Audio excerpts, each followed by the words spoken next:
বন্ধুরা, যদি কোনো মানুষ নিজের কাজ পুরো সততার সঙ্গে করে থাকে তাহলে তাকে সফল হতে পৃথিবীর কোনো শক্তি থামাতে পারবে না। কিন্তু ফিল্ম ইন্ডাস্ট্রিতে কাজ করে কাস্টিং ডিরেক্টর রমন নিজের কাজকে সততার সব সীমা পার করে সেটাকে নিজের যৌন ক্ষুধা পুরো করার উপায় করে নিয়েছিল। স্যার সন্দীপ, পুরো একটা উইক কেটে গেল, কিন্তু এখনো অবধি আমরা বর্মা স্যারের হরর ফিল্মের হিরোইন খুঁজে পেলাম না। যদি এভাবেই চলতে থাকে না তাহলে এই কাজটা আমাদের হাত থেকে যেতে বেশি দেরি লাগবে না। বস, এই আগের প্রোফাইল দেখে নাও, সব কটা মেয়ে একের অপরের থেকে বেশি সুন্দরী। তুইও না বোকার মতো কথা বলিস। আরে রাকেশ ছাবড়া, সৌমিজি এমনি এমনি কাস্টিং ডিরেক্টর হয়ে যায়নি রে, পরিশ্রম করেছে তারা। তাহলে আই থিঙ্ক স্যার আমাদের একটা ওপেন অডিশন রাখা উচিত। আমার পুরো বিশ্বাস যে কোনো না কোনো নতুন চেহারায় আমাদের হিরোইন অবশ্যই পেয়ে যাব। তুমি ঠিক বলছো। একটা কাজ করো, তুমি তাড়াতাড়ি সোশ্যাল মিডিয়াতে অডিশনের সব ডিটেলস আপলোড করে দাও, কিন্তু অ্যাড্রেস এখানকার নয়, মাড আইল্যান্ডের অফিসে রেখেও। ওই জায়গাটা আমার জন্য খুব লাকি, আমার ক্যারিয়ারের শুরু ওখান থেকেই শুরু হয়েছিল। তুই তাড়াতাড়ি এই কাজ শেষ করে নে, আমাদের তাড়াতাড়ি ওখানে যাওয়ার জন্য বেরোতে হবে। ওকে বস।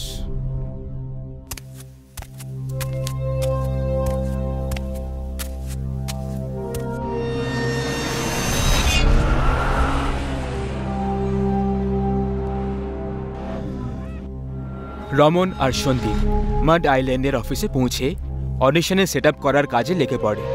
কাজ শেষ করতে করতে ওদের রাত হয়ে গেল, আর রাত হওয়া মাত্রই দুজন গুরু আর চেলা মদ খাওয়ার জন্য বসে পড়ল। রমন স্যার, আমার মা বলে যে আপনি আমাকে মদ খাওয়া শিখিয়ে আমাকে খারাপ করে দিয়েছেন। তাহলে ঠিক আছে, আজকের পর তুই শুধু দুধ খেয়ে নিবি। আরে এত রাতে কে এসেছে? যা দেখ তো। আগে বলুন। স্যার, আমি ওই ফেসবুকে অডিশনের মেসেজ দেখেছিলাম, 12টার অডিশন, সেই জন্যই এসেছি। আরে বাবা, অডিশনের টাইম রাত 12টার ছিল না, সকাল 12টার সময় হবে। আপনি সকালে আসুন 12টার সময়। দেখুন স্যার, যদি আপনি এখনই আমার অডিশন নিয়ে নেন তাহলে খুব ভালো হবে। আমি অনেক দূর থেকে এসেছি। কত দূর থেকে? নরক থেকে এসেছো নাকি? এরকমটাই ভেবে নিতে পারেন, কিন্তু স্যার প্লিজ অডিশন এখনই নিয়ে নিন না।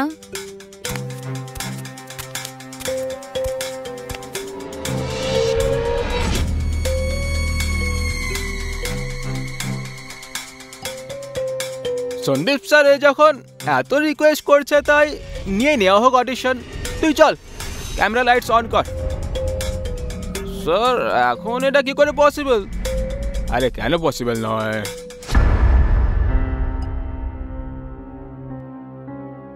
সন্দীপ স্যার, যদি ইচ্ছে থাকে তাহলে সব পসিবল। আপনি এমনিতেও সব কিছু ম্যানেজ করে নেন। আপনি আমার নাম কি করে জানলেন? ব্যাস এমনিই জেনে গেছি। এক্ষুনি আপনি বললেন না যে আপনি নরক থেকে এসেছেন, তাই নরক থেকে যারা আসে তারা সব কিছু জানে, নাম, জন্ম। এইভাবে ঘুরে নাক দেখানোর বদলে তুমি সোজা সোজা বলো যে তুমি আমার নাম কি করে জানতে পারলে, না হলে চলে যাও এখান থেকে। আরে শুনে নিয়েছে হবে আমার মুখ থেকেই তোর নাম, অযথা কেন ইস্যু বানাচ্ছিস? আর্টিস্টের একটু রেসপেক্ট করতে শেখ। চল এবার অডিশনের ব্যবস্থা কর।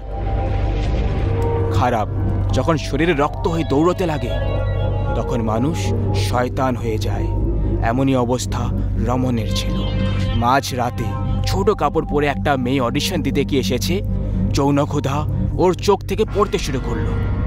রমন সঙ্গে তার লাভ ওঠানোর মন মানিয়ে ফেলেছিল, কিন্তু ও কি জানতো যে এই অডিশন ওর জীবনের শেষ অডিশন হতে চলেছে। দেখো, তোমাকে এখন আমার 3 অবধি গোনার সাথে সাথে এই ক্যামেরার দিকে পুরো রাগের ভাবে দেখতে হবে, এমন ভাবে যেমন ভাবে কোনো ডাইনি নিজের শিকারকে দেখে। So 1, 2, 3 and action. এবার তুই জ্যান্ত বাঁচবি না।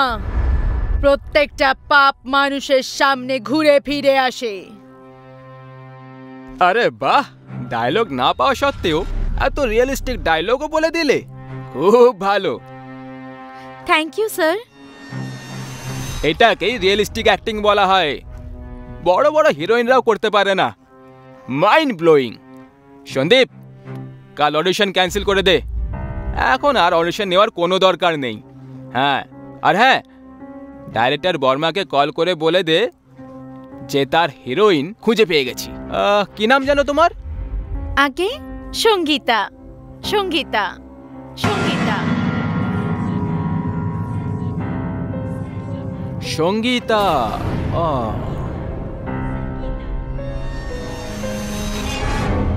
স্যার, কোথায় হারিয়ে গেলেন? না কিছু না, তোমার নাম শুনে কিছু কথা মনে পড়ে গেছিল। সন্দীপ, তোর কি মনে হয়, কেমন লাগলো? ভালো অডিশন ছিল স্যার, আমার খারাপ বিহেভিয়ারের জন্য very sorry Sangeeta ma'am. It's okay.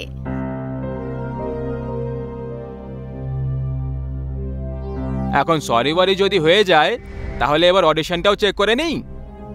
Boss, battery down হয়ে গেছে। ইটস ওকে, ব্যাটারি চেঞ্জ করে নে। সরি স্যার, আমি তাড়াহুড়োতে ব্যাটারির অন্য সেট আনতেই ভুলে গেছি। স্যার প্লিজ দয়া করে রেগে যাবেন না, আমি এক্ষুনি লোখনওয়ালা অফিসে গিয়ে নিয়ে আসছি। 1.5-2 ঘন্টার মধ্যে ফিরে চলে আসবো স্যার, তারপর অডিশন চেক করে এনাকে পাঠিয়ে দেব। তোর সব সময়ের এই নাটক। আগামী সুপারস্টারের এক একটা মিনিট খুব দামি হয়, বুঝতে পারলি? যা তাড়াতাড়ি নিয়ে আয়।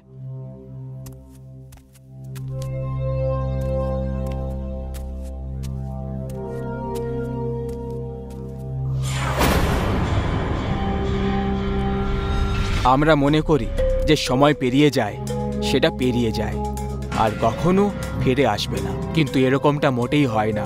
সময় এমন একটা চাষের নাম যেটা প্রত্যেক পেরোনোর সময় আমরা নিজেদের হাতে জমিতে পুঁতে থাকি, আর একটা সময় পর নিজের কর্মের ফসল আমাদেরকে নিজেকেই কাটতে হয়। আজকে রমনের কর্মের ফসল কাটার সময় এসে গেছিল। অ্যাকচুয়ালি মুভিতে তোমার ক্যারেক্টার খুবই বোল্ড আর স্ট্রং।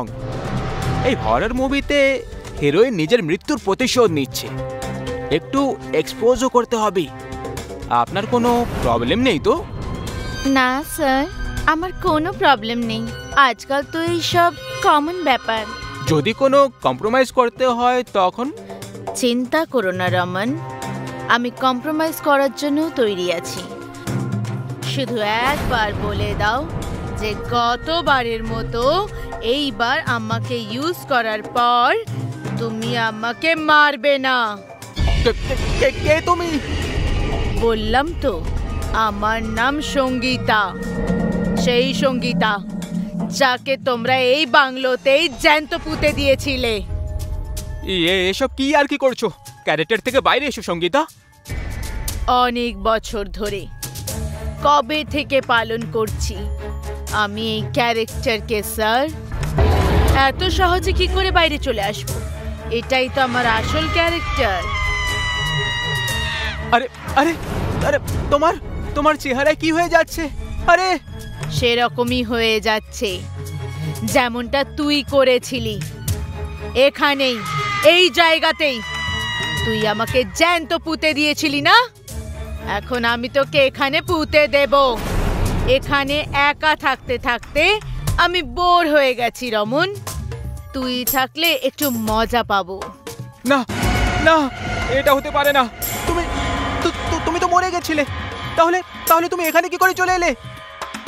যখন প্রতিশোধের রাগ আকাশটাকে চিরে দেয় না রমন, তখন মৃতরাও আবার ফিরে আসে।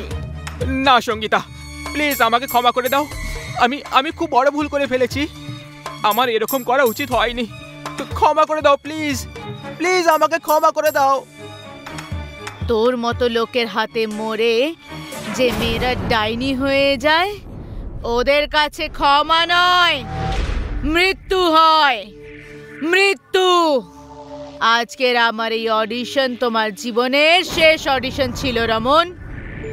এখন তুই অডিশন নেওয়ার নাম করে কোনো মেয়ের ধর্ষণ করতে পারবি না। না না, প্লিজ আমাকে মেরো না, প্লিজ আমাকে মেরো না। জীবনে একটা কথা সবসময় মনে রেখো বন্ধুরা, খারাপ কর্মের যে বীজ আমরা পুঁতে থাকি তার ফসল এই জন্মেই আমাদের কেটে যেতে হয়। সন্দীপ এই খারাপ কাজ থেকে দূর ছিল, সেই জন্য বেঁচে গেছে। কিন্তু আপনারা ভুলেও কোনো মেয়েকে ধর্ষণ করবেন না, আর না ধর্ষণ হতে দেখবেন, নইলে সঙ্গীতা আজও এখানেই আছে আমাদের সবার মাঝে। আমাদের আজকের গল্পের মূল হল দরকারের চেয়ে বেশি উচ্চাকাঙ্ক্ষা, কিছু করে দেখানোর, কিছু প্রাপ্ত করার আকাঙ্ক্ষা। পৃথিবীতে জন্মানো প্রায় প্রত্যেক প্রাণীদের বুকে এই অনুভব ঝড় নিয়ে আসে। ভালো রাস্তা দিয়ে হেঁটে কেউ নিজের এই উচ্চাকাঙ্ক্ষা পুরো করে তো এমন সফল ব্যক্তির এই পৃথিবীতে কোনো তুলনা হয় না। কিন্তু যদি নিজের উচ্চাকাঙ্ক্ষাকে পাওয়ার জন্য কেউ রক্ত পাওয়ার স্থিতিতে এসে যায়, তখন এমন ব্যক্তির অন্ত খুব ভয়ঙ্কর হয়।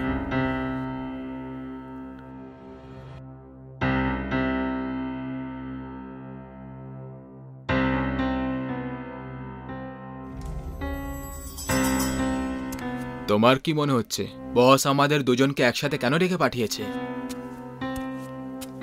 চিন্তা কেন করছো ভাই, তার কাছেই তো যাচ্ছি নাকি, এক্ষুনি জানা হয়ে যাবে। আর বলো রাজু, কেমন আছো? বাড়িতে সব ঠিক? আজ্ঞে সাহেব, সব ঠিক আছে। তুমিও না রাকেশ, কতবার বুঝিয়েছিলাম তোমাকে আমি যে পিয়ন, লিফটম্যান, হাউসকিপিং ওয়ালাদের সঙ্গে কথা বলবে না, আমাদের স্ট্যান্ডার্ডের সঙ্গে এসব ম্যাচ করে না। ও আর আমি, আমরা দুজনেই মানুষ সমর, আর আমরা দুজনেই নিজের নিজের কাজ করছি, সেই জন্য আমাদের প্রত্যেকটা মানুষের আদর সম্মান করা উচিত। আদর সম্মান? তোমার ভাষা তো দেখো, গ্রামের কোনো মূর্খের মতো মনে হচ্ছে। আগে বস, আপনি ডেকে পাঠিয়েছিলেন? Yes yes my boy, come in, ভেতরে চলে এসো। সমর এসেছো তো? Yes yes sir, I am also in sir. Good, চলে এসো, বসো। কি হয়েছে স্যার, আজ আপনাকে দেখে একটু সিরিয়াস মনে হচ্ছে? জীবনে কখনো কখনো কিছু সিদ্ধান্ত নেওয়াটা খুব কঠিন হয়ে যায়, আর আমিও সেই কঠিন সময়টা কাটাচ্ছি, সেই জন্যই তোমাকে আমি একটু সিরিয়াস মনে হচ্ছি। যাই হোক, আজ আমি এই কোম্পানির দায়িত্ব থেকে ফ্রি হওয়ার সিদ্ধান্ত নিয়ে নিয়েছি, আর এই অল্প সময়ের মধ্যেই তোমরা দুজন এই কোম্পানির জন্য অনেক কিছু করেছো। সেই জন্য কোনো নতুন লোককে হায়ার করার জায়গায় ভাবলাম তোমাদের মধ্যে কোনো একজনকে কোম্পানির সিইও বানিয়ে দিই। কিন্তু তোমাদের দুজনের মধ্যে যে কোনো একজনকে বাছাটা আমার জন্য খুব মুশকিল ছিল, কিন্তু কোনো একজনেরই বাছাই করাটা দরকারও ছিল। মনে হচ্ছে ভগবান প্রার্থনা শুনে নিয়েছে। আমি বয়স আর অনুভব দুটোর দিক দিয়ে রাকেশের চেয়ে বড়, আমি সিইও হব। কাল নতুন সিইও পদের অফিসিয়াল ইনফরমেশন সব জায়গায় দিয়ে দেওয়া হবে, তাই কাল থেকে বলরাজ গ্রুপ অফ ইনফরমেশন টেকনোলজির নতুন সিইও হবে রাকেশ।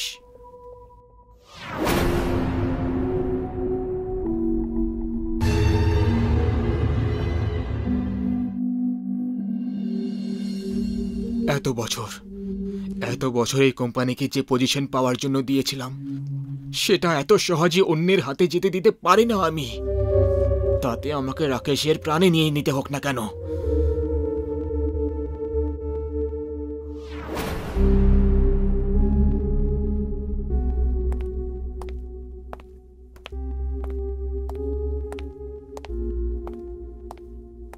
Congratulations CEO sir. আরে কি ভাই, তাছাড়া যদি সত্যি বলি, এই পোস্ট আমার নয়, তোমার পাওয়া উচিত ছিল। তাহলে পোস্ট আমাকে দিয়ে দাও। আরে মজা করছি, চলো সেলিব্রেট করি, আজকের পার্টি আমার তরফ থেকে।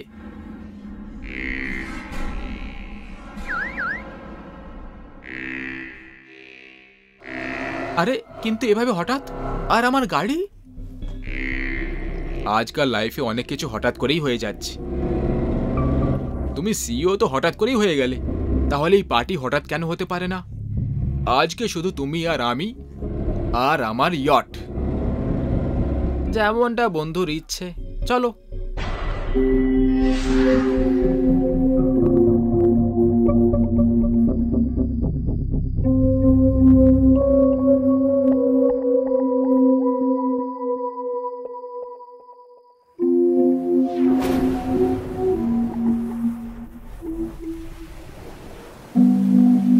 শোনো সমর, যেমন উথাল পাথাল সমুদ্রে আজকে হচ্ছে, ঠিক সেরকমই উথাল পাথাল আমার মনের মধ্যে হচ্ছে। এই পজিশনে তো আমার পৌঁছানোরই কথা ছিল, কিন্তু এই সব এত তাড়াতাড়ি হয়ে যাবে ভেবে দেখিনি ভাই।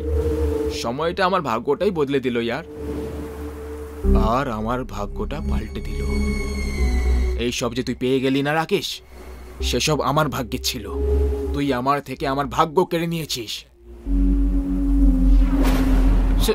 সমর, তুমি কি বলতে চাইছো? এখন আমি কিছু বলতে চাই না রাকেশ, শুধু করতে চাই, আর আমি সেটা করেই ছাড়ব। সমর, তুমি একটু অদ্ভুত রিঅ্যাক্ট করছো। আমার মনে হয় আমাদের এখান থেকে যাওয়া দরকার। আমরা নয়, শুধু তুমি যাবে এই পৃথিবী থেকে দূরে, চিরকালের জন্য। এসব কি জাদা বলছো সমর? তোমার এই বেকার জোকটা ঝেলতে পারছি না আর। ফিরে চলো।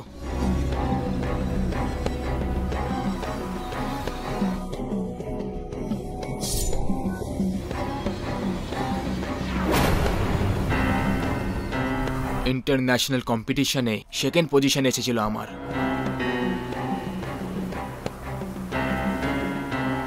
সমরের অতিরিক্ত উচ্চাকাঙ্ক্ষা রাকেশের খুশি কেড়ে তো নিলই, সেখানেই ওকে মেরে ও জমদূত হয়ে গেল। প্রত্যেক জনের সাথে ভদ্র ব্যবহার করা রাকেশের মৃত্যু এভাবেও হতে পারে, এটা অন্য কেউ তো দূর, রাকেশ নিজেও কখনো ভেবে দেখেনি। ও এখন মরে গেছিল।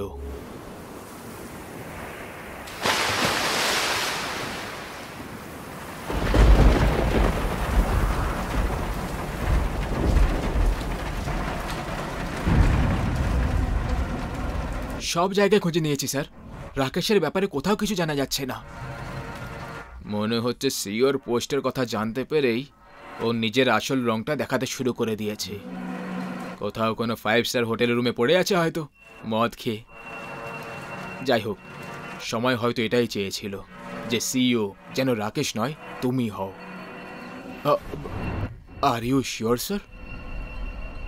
আমার সিদ্ধান্তে তোমার কোনো সন্দেহ আছে? নো নো স্যার, একদম না। আমি শুধু বলছিলাম যে কাল অবধি ওয়েট করে নেওয়া যেত। সময় আর বিজনেস কারোর জন্য থামে না সমর।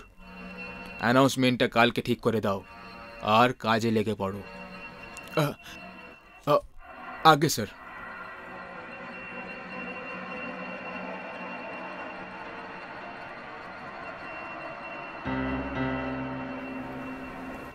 ওম ত্র্যম্বকম যজামহে সুগন্ধিং পুষ্টিবর্ধনম পূর্বারুকমিব বন্ধনান মৃত্যুর্মুখ্য মহামৃতাৎ। ওম।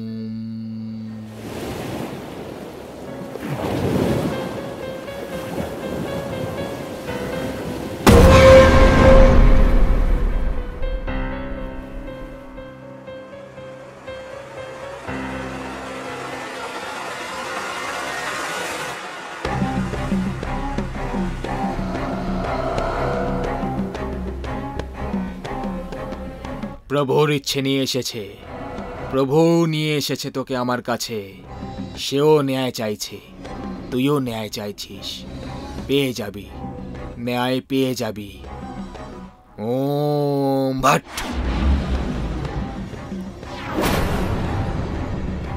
ওম হ্রিম ক্লিম চামুণ্ডায় ভিচ্চে। ওম ভট।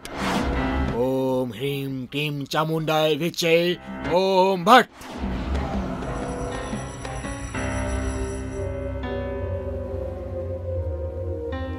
যাও বালক, ন্যায় করো। ন্যায় পাওয়ার পরেই আবার নিজের দুনিয়ায় চলে যেও।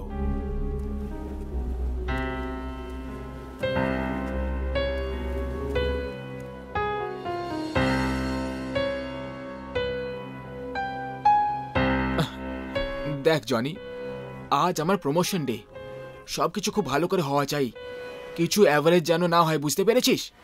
সিইও পদের অ্যানাউন্সমেন্ট, এটা সিইও পদের। হ্যাঁ ঠিক আছে, রাখ।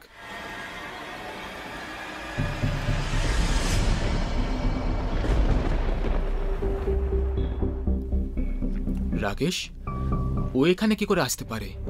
না, এটা হতে পারে না, এটা হতে পারে না। অবাক হলে যে আমি এখানে কি করে এসে গেলাম? হ্যাঁ হ্যাঁ, তুই তো মরে গেছিলি। মরা মারার অধিকার তো তোর কাছে নেই, উপরওয়ালার কাছে থাকে। সেই উপরওয়ালা আমাকে বলেছে যে শুধু আমারই সময় পুরো হয়নি, আমার বন্ধু রূপে শত্রুরও সময় পুরো হয়ে গেছে, যে তোকে নিজের স্বার্থের আর উচ্চাকাঙ্ক্ষার জন্য মেরে দিয়েছে। আমার পরিবারের ব্যাপারে একবারও ভাবলি না।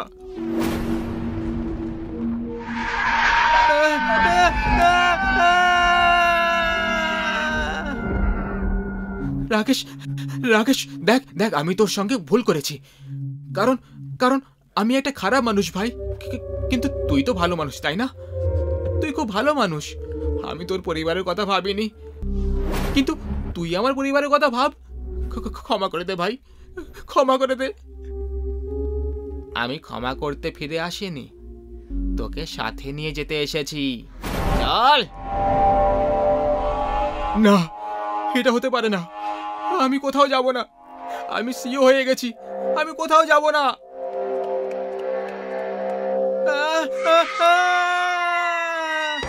কোথায় পালাবি? ঘরে পুষে রাখা সাপ, তোর ফনাটা কুচলে দিতেই তো আমি এখানে এসেছি।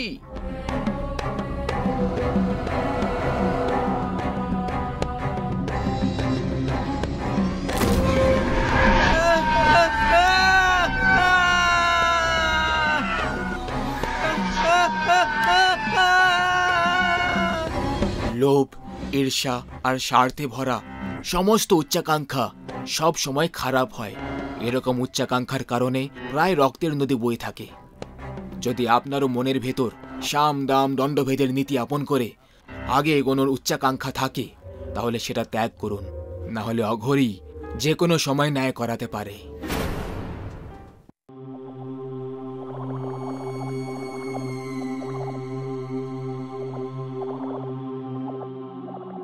রজনী, যবে থেকে আমরা এই অমৃতা ভিলাটা কিনেছি, জানি না কেন মনে হচ্ছে আমরা কিছু ভালো কাজ করছি। সত্যি জায়গাটা খুব সুন্দর। ওই বাড়িটা দেখলেই মনে হয় যেন বাড়িটা খুব ভালোবেসে বানানো হয়েছে। রজনী, আমরা অমৃতা ভিলাটা ভেঙে ফেলার আগে যদি কিছুদিন ওখানে গিয়েই থাকি, ওটা নিউ লেআউট আর ফাউন্ডেশনের ব্যবস্থা সবকিছু ওখানে গিয়েই করব, কি বলো?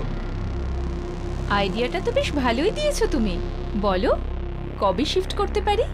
এখনই যাওয়া যাক। কুল, তাহলে অপারেশন প্যাকিং শুরু করা যাক। এই ল্যাপটপটা নিতে ভুলো না।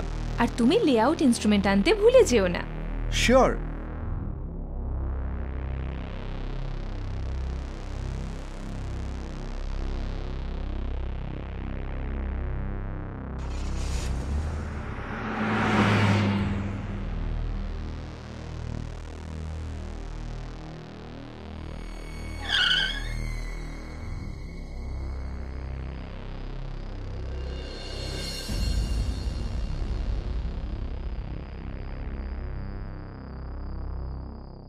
মনে হচ্ছে আমাদের শিফটিং এর সঙ্গে সঙ্গে ওয়েদারটাও বেশ রোমান্টিক হয়ে গেছে। আমাদের জন্য নয়, শুধু আমার জন্য, কারণ তোমার ভিতরে রোমান্সটা খুব কমই আছে। আর ওয়েদারটাও আমার জন্যই বদলেছে, কারণ আমি হলাম রোমান্সের কুইন। নো ফাইট উইথ বউ, তুমি জিতে গেছো।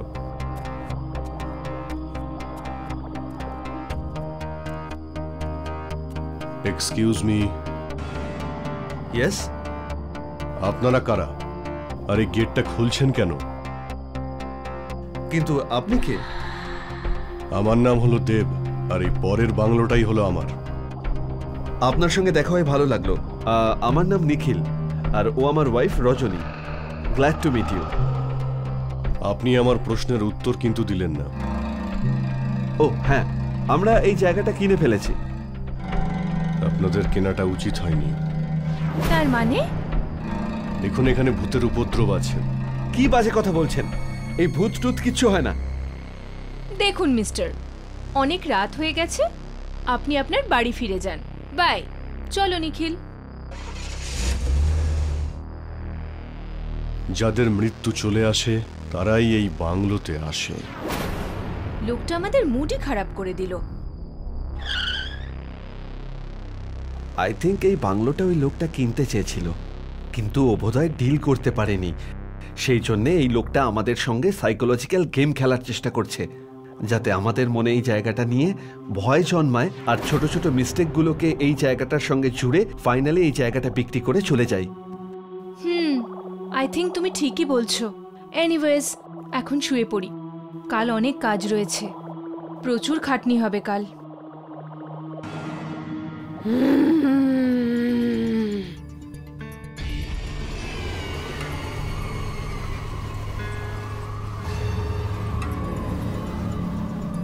নিখিল, নিখিল, ওঠো, দেখো কি হয়েছে, ওঠো। কি হয়েছে? হ্যাঁ, আরে চোখটা খোলো আর দেখো। এটা কে করলো? দরজা জানলা সব খোলা, আমাদের জিনিসপত্র ছড়িয়ে ছিটিয়ে পড়ে আছে। নিখিল, এগুলো সব আবার ভূতে করেনি তো? এবার তুমিও শুরু করলে? এরকম কিছুই নেই, কিন্তু আমি জানি এইসব কে করেছে। কে? এটা ওই করেছে যে এই প্রপার্টিটা হাতাতে চাইছে। চলো আমার সঙ্গে। না নিখিল, এখন নয়, এত রাতে যাব। এত রাতেই যাওয়াটা ঠিক হবে রজনী। যদি এখন আমরা কিছু না করি তাহলে ও কালও একই কাজ করবে আর করতেই থাকবে। চলো।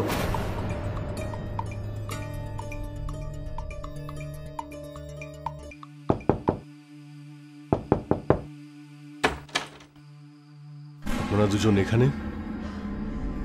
দেখুন মিস্টার দেব, যদি আপনার মনে হয় আপনি আমাদের ভয় পাইয়ে এই ভূতের গল্প শুনিয়ে আমাদের কাছ থেকে এই প্রপার্টিটা হাতিয়ে নেবেন, তাহলে সেটা কিন্তু আপনার ভ্রম। এটা আমাদের ড্রিম প্রজেক্ট মিস্টার দেব, এর থেকে দূরে থাকুন, না হলে আমাকে পুলিশকে খবর দিতে হবে। আই ডোন্ট নো আপনি আমাকে এসব কেন বলছেন। আর প্লিজ, আপনার প্রপার্টি নিয়ে আমার কোনো মাত্র ইন্টারেস্ট নেই। যদি আপনার এই বাংলোতে কোনো ব্যাড এক্সপিরিয়েন্স হয়ে থাকে তাহলে সেটা আপনাকেই ডিল করতে হবে। আই টোল্ড ইউ, এই বাংলোতে ভূত আছে। আপনার বিশ্বাস না হলে ওখানে যান, একটা পেরেক পুঁতেই দেখুন না। Good night.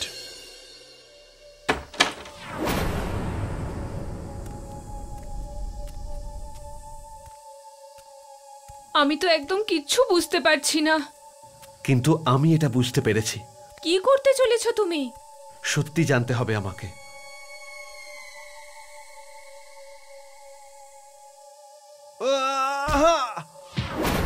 নিখিল, তুমি ঠিক আছো তো? নিখিল, চলে যাও, এই বাড়ি ছেড়ে চলে যাও। আমার এই বাড়িতে যদি তোমরা আর আঘাত এনেছো তো আমি তোমাদের প্রাণে মেরে ফেলবো। চলে যাও, যাও। হে ভগবান, এসব কি ছিল? তার মানে মিস্টার দেব ঠিক বলছিলেন, এখানে ভূতের ছায়া আছে। এখান থেকে আমরা আজই চলে যাব। যদি চলে যাই তাহলে করবোটা কি রজনী? বলো, করবোটা কি? আমাদের যা কিছু ছিল আমরা তো সবকিছু এই প্রপার্টিটার জন্য খরচ করেছি। এই প্রপার্টিটাকে আমরা এইভাবে ছেড়ে যেতে পারি না। তাহলে কি তুমি ভূতের সঙ্গে লড়বে? নিখিল, তুমি বোঝার চেষ্টা করো। বেঁচে থাকলে নতুন করে কিছু শুরু করা যাবে, কিন্তু এখানে যদি আমরা মারা যাই তাহলে? না, মারা যাব না। যদি ওই আত্মাটার আমাদের মেরে ফেলার থাকতো তাহলে আমাদের এখনই মেরে ফেলতো, আমাদের এখান থেকে যাওয়ার সুযোগ দিত না। তার মানে হলো এটা যে এই আত্মাটা খারাপ নয়। তোমার মনে আছে ও কি বলেছিল? আমার এই বাড়িতে হাত দেবে না। তার মানে এই বাড়িটার সঙ্গে ওর সম্পর্ক আছে। ওর সাথে নিশ্চয়ই কোনো ভুল কাজ করা হয়েছে, যার জন্য আজও আত্মা হয়ে এই বাড়িটা রক্ষা করে চলেছে। নিখিল, এসব কি ধরনের কথা বলছো তুমি? আমাদের এখান থেকে যেতে হবে। এই মুহূর্তে আমাদের কাছে সবচেয়ে ইম্পর্টেন্ট হলো সেটা। না রজনী, না, বিলিভ মি, এই বাড়িতেই ওই আত্মার রহস্য লুকিয়ে আছে। আমাদের একবার সেই রহস্যটা খুঁজে বের করতে হবে। বিলিভ মি, যদি কিছু না পাওয়া যায় তাহলে আমরা এখান থেকে চলে যাব। বলো, আমার সাথে যাবে? ওকে, খুঁজে দেখি।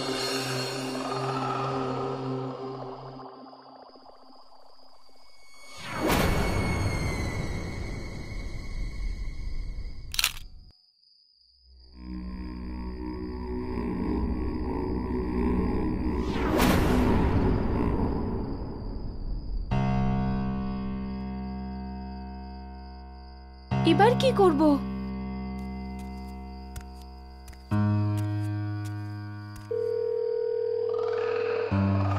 হ্যালো মিস্টার নিখিল, এই ফটো আপনি কোথায় পেলেন? আর এত রাতে আমাকে এই ফটো পাঠানোর কারণটাই বাকি। আমি আপনাকে বাড়ি বিক্রি করেছি। আপনি যদি আমার প্রাইভেট লাইফের সম্বন্ধে কিছু জানেন তো প্লিজ স্টে অ্যাওয়ে। না রমেশ বাবু, আমি আমি এসব কিছুই করতে চাই না। শুধু আমি এটাই জানতে চাই যে আপনার সাথে যে মেয়েটি, ওর নাম কি? ওর নাম অমৃতা। কিন্তু আপনি জিজ্ঞেস করছেন কেন?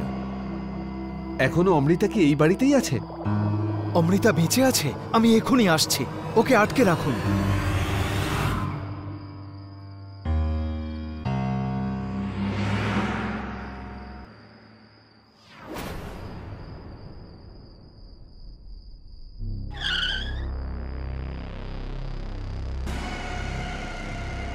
কোথায় অমৃতা? কোথায়?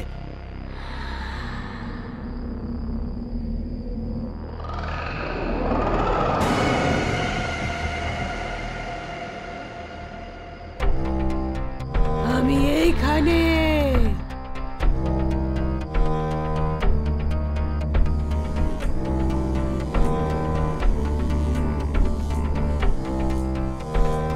অমৃতা, অমৃতা, আমার কথা শোনো। আমাকে মারছো কেন? অমৃতা, তুমি তো আমার ভালোবাসায় পাগল ছিলে, ভালোবাসতে আমাকে, কিন্তু কিন্তু এখন এসব। কারণ এতদিন তুমি আমার ভালোবাসাটাই শুধু দেখেছো। এবার তুমি আমায় ঠকানোর ফলটাও পাবে। ঠকিয়েছি? না অমৃতা, আমি তোমাকে কখনোই ঠকাইনি। বরং তুমি আমাকে ছেড়ে চলে গেছিলে। আমি আজও পাগলের মতো তোমার অপেক্ষা করছিলাম। আমি বিয়েও করিনি অমৃতা। সত্যি? তোমার দিব্যি অমৃতা। এতই যখন আমায় ভালোবাসতে, তাহলে বলো আমাদের ভালোবাসার চিহ্ন এই বাড়ি ছেড়ে তুমি কেন চলে গিয়েছিলে? আর এটাকে কেন বিক্রি করলে? বিক্রি এই জন্য করেছি কারণ তোমাকে না পেয়ে আমি খুব রেগে গেছিলাম। তুমি আমায় ঠকিয়েছো ভেবেছিলাম। আর এই বাড়িটা ছেড়ে দিয়ে আমি ওই জন্য ওই বাড়িতে শিফট হয়েছিলাম, কারণ একটা অ্যাক্সিডেন্টে মা বাবারও মৃত্যু হয়েছিল। ওনাদের তো মরতেই হতো। খারাপ কাজের ফল সব সময় খারাপই হয়। তার মানে? আমি পালাইনি রমেশ। তোমার বাড়ির লোক আমায় খুন করে এই দেওয়ালের মধ্যে পুঁতে দিয়েছিল, কিন্তু আমার আত্মা মুক্তি পায়নি। আর আমি এই বাড়িতেই বন্দী হয়ে গিয়েছি। কিন্তু আমি আমার এই ভালোবাসার চিহ্ন এই বাড়িকে কাউকে আঘাত করতে দিইনি। কিন্তু কিন্তু কিন্তু কি অমৃতা? এবার আমি ক্লান্ত হয়ে পড়েছি। এই দেওয়ালে আমার কঙ্কাল আছে।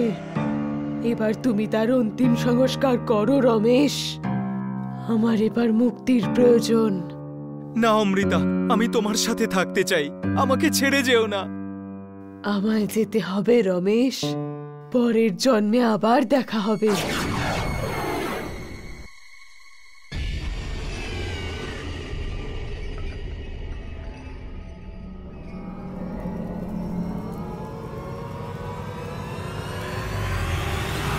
রমেশবাবু, আপনি চাইলে এই বাড়িটা ফিরিয়ে নিতে পারেন। আমরা আমাদের প্রজেক্ট অন্য কোথাও শুরু করব। থ্যাঙ্কস। কালকে এই কাজটা করা যাবে।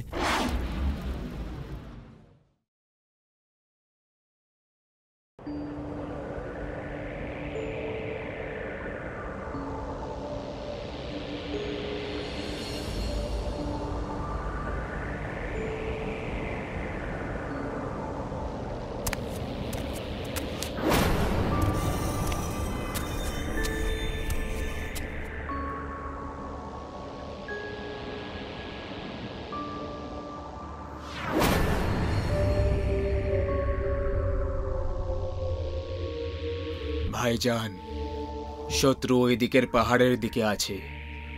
চলুন এই হাতিয়ারগুলোর সব লোহা শত্রুদের বুকে মেরে ওদের জাহান্নুমের ভ্রমণ করিয়ে দিই।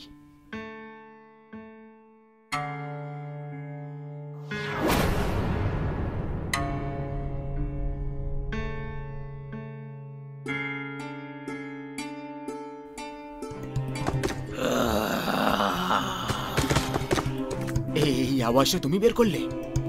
না ভাইজান, আমি তো কোনো আওয়াজ বের করিনি।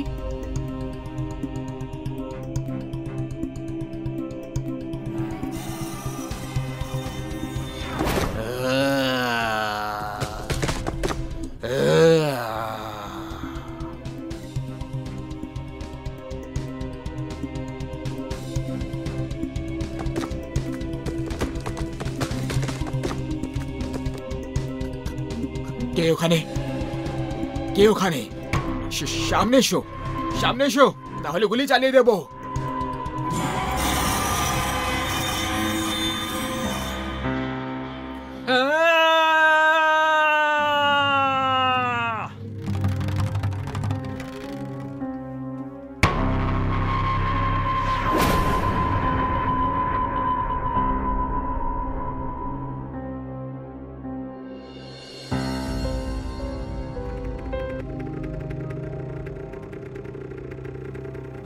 হ্যালো মা, প্রণাম। আরে তুমি তো অনেকদিন বাঁচবে মা, আমি তোমারই কথা মনে করছিলাম। আগে হ্যাঁ, আমি পরের সপ্তাহে ছুটি পেয়ে যাব, আমি বাড়ি আসবো। হ্যাঁ মা, পাক্কা আসবো। রাখছি, বেস ক্যাম্প যাচ্ছি মা, তোমাকে রাতে কল করছি। প্রণাম।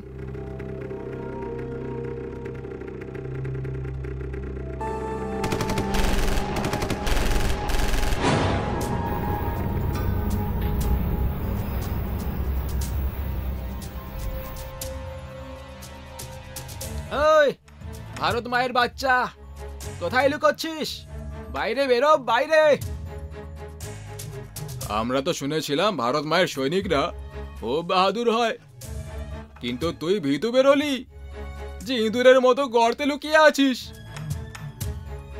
গর্তে আমরা নয়, তোমরা লুকোতে চাও, সেই জন্য লুকিয়ে পেছন থেকে আক্রমণ করো। যদি বাহাদুর হতে তাহলে সামনে থেকে ঘাত করতে। যদি এরকমই হয় তাহলে একবার বাইরে চলায়, তারপর আমরা সামনে থেকেই ঘাত করব। মনে হয় সৈনিক ভয় পেয়ে গেছে। আমি হিন্দুস্তানি সিংহ, আর সিংহ কখনো নেকড়ের থেকে ভয় পায় না। যদি বাইরে চলে আসি তাহলে তোমাদের সবাইকে কুচলে ফেলবো। আরে বাবাজি, বাইরে আয় তো একবার, দেখা যাবে কে কাকে কুচলে দেয়। আর এই ভাষণ দেওয়া বন্ধ কর, তুই একা আছিস আর আমরা 3 জন। তোর মৃত্যু নিশ্চিত। যদি বাঁচতে চাস তাহলে নিজের প্রাণের ভিক্ষে চা আমাদের কাছে। কুকুরের বাচ্চা, আমরা ভারত মায়ের সৈনিক। তোমাদের মতো আতঙ্কবাদী 3 জন হোক বা 300 জন, আমরা কারোর থেকে ভয় পাই না।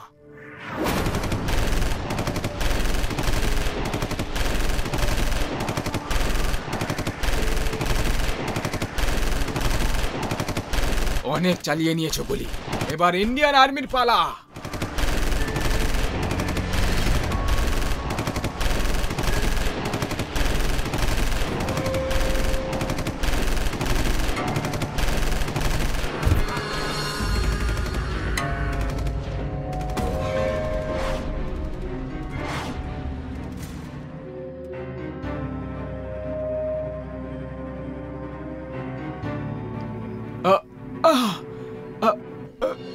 আপনি কে?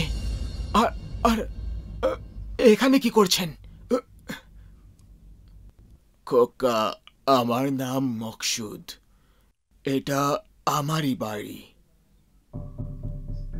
মিথ্যে, এই বাড়ি তো কবে থেকে খালি পড়ে আছে। এখানে কেউই থাকে না। তুমি ঠিক বলেছ খোকা, এই বাড়ি অনেক বছর ধরে খালি পড়েছিল, কারণ আমি বাড়ি ছেড়ে চলে গেছিলাম, কিন্তু এখন আমি ফিরে চলে এসেছি। আপনার আইডি দেখান।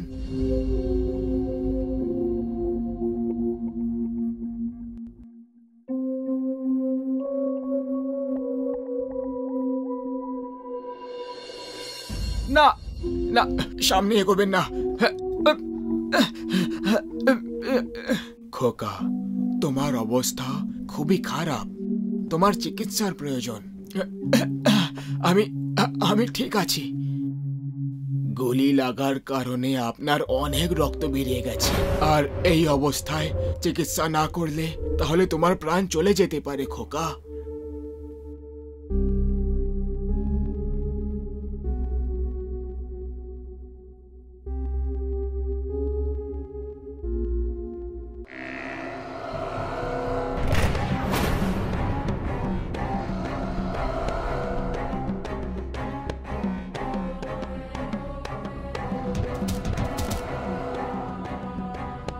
দাঁড়াও, ওকে গুলি লেগেছে, ওকে মেরো না।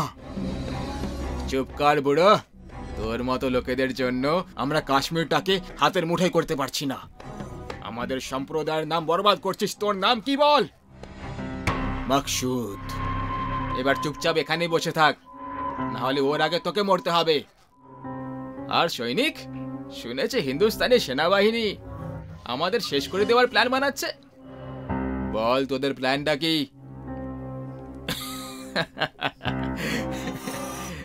কেন মরতে ভয় পাচ্ছে সেই জন্য প্ল্যান জানতে চাইছিস? মরার ভয় আমাদের নয়, তোর হওয়া উচিত সৈনিক। তাড়াতাড়ি বল এবার তোদের প্ল্যানটা কি, নাহলে তোর শরীরে গুলি মেরে গর্ত করে দেব। মারতে হলে আমাকে মেরে দাও, কিন্তু আমি কিচ্ছু বলবো না তোমাদের। দেশের সাথে বিশ্বাসঘাতকতা করা তোমাদের দেশে হতে পারে, কিন্তু আমাদের দেশের আর্মি করে না। তুই যা চাস বলে নে সৈনিক, বলতে তো তোকে হবেই। তাতে তুই এটাকে গদ্দারি বল অথবা প্রাণের দাম। বল তোদের প্ল্যানটা কি? বললাম না, মরতে হলে মরে যাব, কিন্তু দেশের সাথে বিশ্বাসঘাতকতা করব না। যদি তাই হয় তাহলে তোর সাথে এটাই হবে।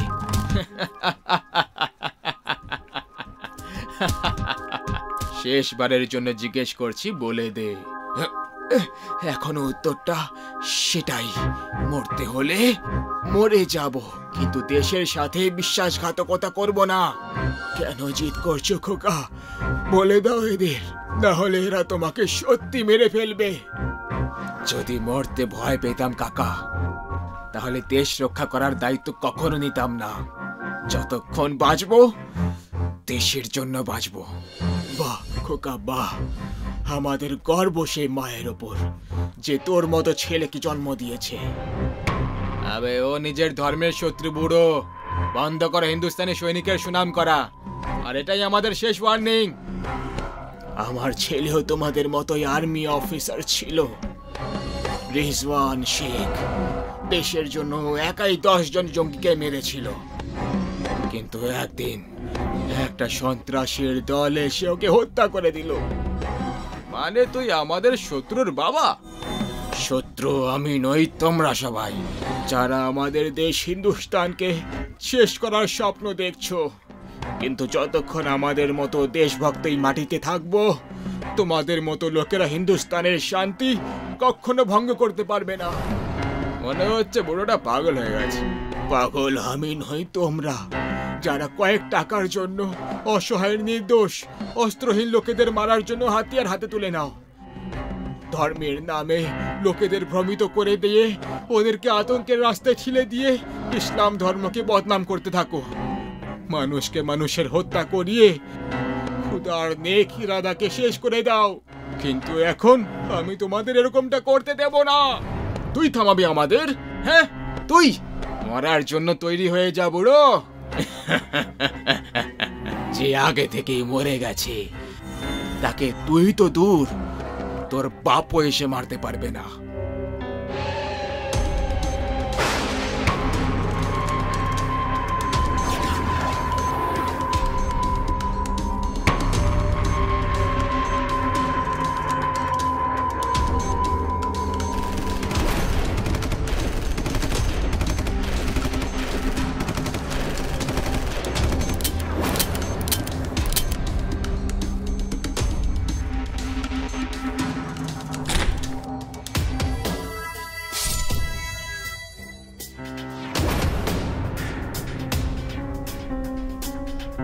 দেশের খেয়াল রেখো।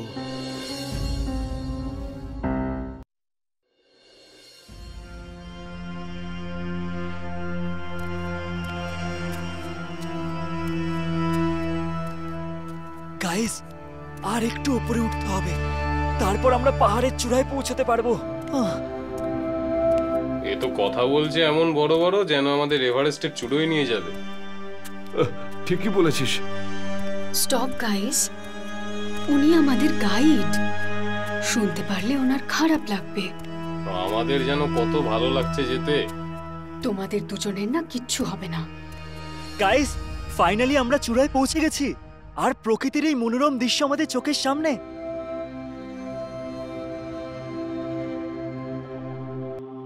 ওহ মাই গড, এটা তো সত্যি খুব সুন্দর। এমন মনে হচ্ছে যেন আমি স্বর্গে পৌঁছে গেছি। আরে কোথায় রে তোর স্বর্গ? এরকম তো আমি ছোটবেলা থেকেই দেখে আসছি। আমিও। আরে রাজু গাইড স্যার, আমাদের কোনো ইন্টারেস্টিং জায়গা দেখান। আমরা তো জবে থেকে এসেছি শুধু গাছপালা, নদী, নালা, জঙ্গল, পাহাড় এই সবই দেখে যাচ্ছি। কিছু একটা এমন দেখান যাতে রক্ত গরম হয়ে যায়। ইয়েস, অমিত ঠিকই বলেছে। আছে এরকম কোনো জায়গা? হ্যাঁ, নিশ্চয়ই আছে। গুড, তাহলে স্যার ওখানেই নিয়ে চলুন ওদেরকে, নইলে কিন্তু ওরা আপনার মাথা খারাপ করে দেবে। কিন্তু ওখানে গেলে বিপদ আছে। আরে সেটাই তো চাই রাজু স্যার। এই সিম্পল লাইফ নিয়ে ক্লান্ত হয়ে গেছি আমরা, বিপদটাই চাই। আপনি আমাদের নিয়ে তো চলুন ইয়ার। একদম। কিন্তু ওই ইন্টারেস্টিং জায়গাটা কোথায়? কালী পাহাড়ের গুহা। ওহ তেরি কি নাম মাইরি, কালী পাহাড়ের গুহা।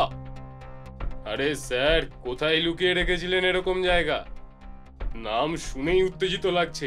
এমনিতে বিশেষ ব্যাপারটা কি এই কালী পাহাড়ের গুহার? এই গুহার ব্যাপারে অনেক রহস্য আছে, কিন্তু আমার ঠাম্মা যেটা আমাকে বলেছে সেটা সব থেকে অন্যরকম। আর কি বলেছিলেন উনি আপনাকে? এই গুহা মূলত 500-600 বছরের পুরনো, যেখানে একজন ভয়ানক তান্ত্রিক থাকেন, যে নিজের অশুভ শক্তিটাকে বাড়ানোর জন্য মানুষের রক্ত খেতে শুরু করে দিয়েছিল। সেটা এখানকার রাজা বলির একদম সহ্য হয়নি, সেই জন্য উনি ওই দুষ্ট তান্ত্রিককে মেরে ফেললো। তারপর থেকে আজও তান্ত্রিকের মৃতদেহ ওই গুহার মধ্যে কোথাও পোতা আছে। ওয়াও, গল্পটা তো দারুণ ইন্টারেস্টিং মনে হচ্ছে। এটা গল্প নয়, এটা সত্যি। আরে যাই থাক না কেন, লেটস গো দেয়ার, ওখানেই যাওয়া যাক। হ্যাঁ ভাই, খুবই মজা হবে। না না, আমি তোমাদেরকে কালী গুহায় নিয়ে যেতে পারবো না। ওখানে আমাদের সবার প্রাণের ঝুঁকি হতে পারে। যখন যাওয়ারই ছিল না তখন আমাদের ওই ব্যাপারে বললেই বা কেন? একদমই তাই। আই এম সরি, আমার ওই জায়গার ব্যাপারে তোমাদের সবাইকে বলা একদম উচিত হয়নি। প্লিজ তোমরা সবাই ভুলে যাও যে আমি তোমাদেরকে কিছু বলেছিলাম। সেটা তো হতে পারে না। ওকে, এক কাজ করা যাক। আপনি যদি আমাদের গুহা অবধি না নিয়ে যেতে চান তো আমাদের ওখানে যাওয়ার রাস্তাটা অন্তত বলে দিন। সিম্পল, আমরা নিজেরাই চলে যাব। আরে তোরা দুজন এত জেদ কেন করছিস? উনি যখন বলছেন যে ওখানে রিস্ক আছে, তাহলে কেন যাবি? সেটাই তো বলছিলাম আমি। তোমরা দুজন প্লিজ বোঝার চেষ্টা করো, কালী গুহায় প্রাণের ঝুঁকি আছে। এটাই তো বললাম আপনাকে, আমরা ওই বিপদের মজাটাই নিতে চাই। অ্যাডভেঞ্চার চাই আমাদের জীবনে। যাওয়ার রাস্তাটা আমাদের শুধু বলে দিন, আমরা নিজেরাই চলে যাব। আমরা নিজেদের জীবন বাজি ধরতে চাই। প্লিজ একটু বোঝার চেষ্টা করুন আপনি। ঠিক আছে, যদি তোমরা এবার এটাই চাও তাহলে তাই হবে, কিন্তু আমার একটা শর্ত আছে। কেমন শর্ত? তোমরা ওখানে কোনো জিনিসে একদম হাত দেবে না। শর্ত মেনে নিলাম।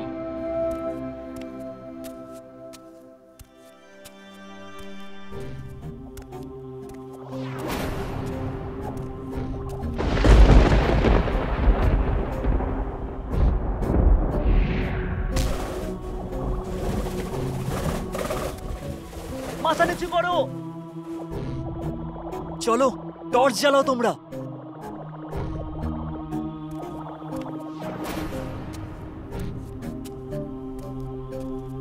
ওয়াও, গুহাটা সত্যি দারুণ, সো বিউটিফুল।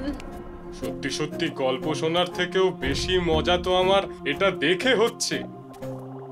প্লিজ কোনো জিনিসের গায়ে হাত দেবে না।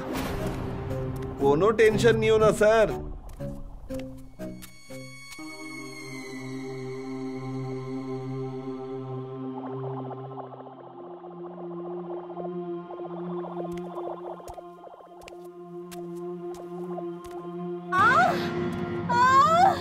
বাঁচাও, বাঁচাও। শৈলী, কি হয়েছে? ঠিক আছো? আমার হাত, বাঁচাও। শেলি, কি হয়েছে তোর হাতে? তুই হাতটা ভিতরে কেন ঢুকিয়ে রয়েছিস? কেউ আমার হাতটা ধরে আছে। আমাকে কেউ বাঁচাও, আমাকে বাঁচাও। কেউ আমার হাতটা ধরে টানছে। Please save me, please save me. Shelly, তুমি মনে সাহস রাখো। আমার হাত, আমার হাত, আমার হাত। শৈলী, তোমার হাতে ওগুলো কি হয়েছে? মনে হচ্ছে ওর হাতে কোনো পোকামাকড় কামড়েছে। এটা পোকামাকড় কামড়ানোর চিহ্ন নয়, মৃত্যুর চিহ্ন এটা। এসব কি আজে বাজে কথা বলছো তুমি? কোনো আজে বাজে কথা বলছি না, সত্যি বলছি। আমি বলেছিলাম তোমাদেরকে যে এখানে কোনো জিনিসের গায়ে হাত দেবে না, তাহলে কেন হাত দিলে? ছাড়ো, যা হওয়ার তা হয়ে গেছে। এবার যদি প্রাণ বাঁচাতে হয় তাহলে বেরো এখান থেকে, না হলে আমাদের মধ্যে আর কেউ বেঁচে ফিরতে পারবে না। আমার খুব ব্যথা করছে, আমি দৌড়তে পারবো না। পালাতে না পারলে মরবে। এখানে শৈলী ব্যথায় কষ্ট পাচ্ছে আর আপনি তখন থেকে আজে বাজে কথা বলে যাচ্ছেন। হ্যাঁ, বন্ধ করুন আপনার এই সমস্ত আজে বাজে কথা। তোমরা কেন বুঝতে চাইছো না? ও এবার জেগে উঠবে, পালাও এখান থেকে। প্লিজ স্যার, আপনি 1 মিনিট চুপ করে থাকুন। আমাকে শৈলীর হাতে পট্টি বেঁধে দিতে দিন।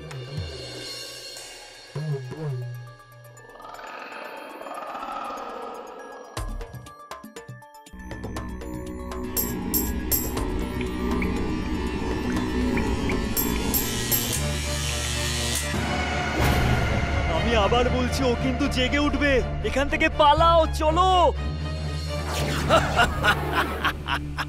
এখন অনেকটাই দেরি হয়ে গেছে আমার সুন্দর শিকার, আর এখান থেকে যেতে পারবে না।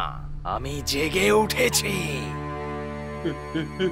এটা এটা কে? ভয়ানক তান্ত্রিক। মানে আমরা যেটা শুনেছিলাম সেটা গল্প নয়, সত্যি ছিল।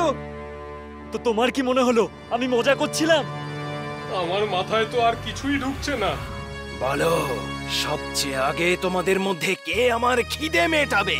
তাড়াতাড়ি বলো। আমি 500 বছর ধরে ক্ষুধার্ত। তুমি এসো, তুমি বেশ নাদুস নুদুস আছো। এসো, আমার খিদে নিবৃত্ত করো। না না, তুমি আমার কাছে এসো না। তুমি তুমি তুমি ওকে খেয়ে নাও, ওকে খেয়ে নাও।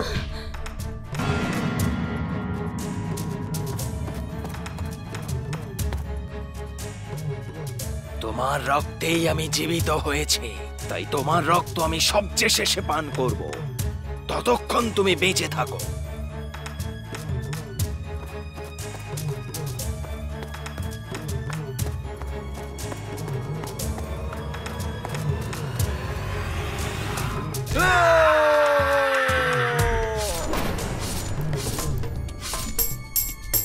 চলো পালাও। কত দূর আর পালাবে?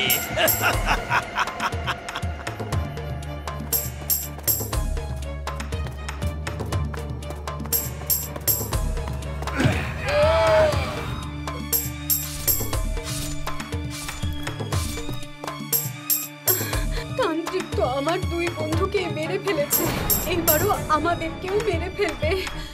আমরা এবার কি করব? কোনো তো উপায় থাকবে তান্ত্রিকের হাত থেকে বাঁচার। আমার ঠাম্মা বলেছিল যে এখানে ওম নামের একটা কাঠের ত্রিশূল আছে। তুমি যদি সেই ত্রিশূলটা দিয়ে ওর বুকে গেঁথে দিতে পারো তাহলেও আবার ঘুমিয়ে পড়বে। আমি পারবো না, আমি আজ পর্যন্ত একটা মশাও মারিনি, তাহলে এত বড় তান্ত্রিককে কিভাবে মারবো? আপনিও তোকে মারতে পারেন, তাই না? এটা যদি হতো তাহলে আমি তোমাকে বলতাম না। কিন্তু আমি কেন? কারণ আমার ঠাম্মা বলেছিল, কারণ যার রক্তে দিয়ে সেই তান্ত্রিক বেঁচে উঠবে শুধু সেই ওকে একমাত্র মারতে পারবে। আমি ত্রিশূলটা খুঁজছি, তুমি তান্ত্রিকের মনটা অন্যদিকে করার চেষ্টা করো।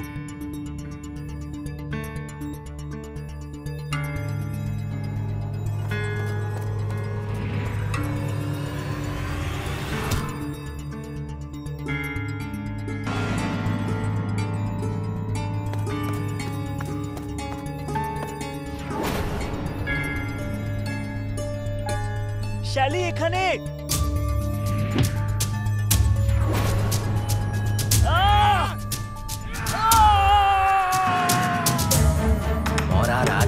তোমার কোনো শেষ ইচ্ছে আছে তাহলে আমাকে বলো। তুমি তুমি তুমি আমার শেষ ইচ্ছে পূর্ণ করবে, বলো। তুমি তো জীবিত করেছো আমাকে, তোমার ইচ্ছে পূরণ করা আমার ধর্ম। বলো কি চাও। তুমি কিছুক্ষণের জন্য মূর্তি হয়ে যাও। ঠিক আছে, আমি তাই করছি, কিন্তু তুমি বাঁচবে না। কিন্তু তোমার ইচ্ছে পূরণ করতেই হবে। হিং ক্রিং ফট ফট।